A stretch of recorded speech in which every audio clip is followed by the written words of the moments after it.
மலை மேலே வரைக்கும் பின்னாடியே போயிடலாம். ஐயா நம்ம வந்துக்கிற இடம் செண்பகாத்தோப்பில் காட்டழகர் அவரை பார்க்கறதுக்காக வந்துட்டு இருக்கிறோம்.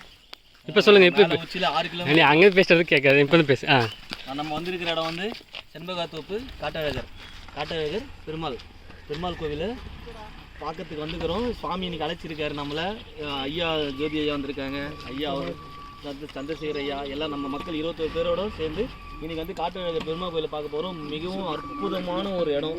சூப்பராக அந்த இயற்கை சார்ந்து ஃபால்ஸ் எல்லாமே மேலே வந்து நூபுர தீர்த்தம் வேறு இருக்குது. நூபுர தீர்த்தம்னு சொல்கிறாங்க. அந்த தீர்த்தத்தில் எப்படி நம்ம கள்ளழகரில் எப்படி வந்து ராக்காயம்மா தீர்த்தம் சொல்கிறாங்களோ அதே மாதிரி இங்கே வந்து நூபுர தீர்த்தம். அதை பார்க்குறதுக்காக இன்றைக்கி நம்ம மக்களோட இன்றைக்கி இங்கே சாமி அழைச்சிருக்காக வந்திருக்கிறோம். மிகவும் அற்புதமான இடம். போக போக உங்களுக்கு இன்னும் எக்ஸ்ப்ளோர் பண்ணுறோம். நல்லா சிறப்பான இடத்த பார்ப்போம் நம்ம திருச்சி கிளம்பலாம்.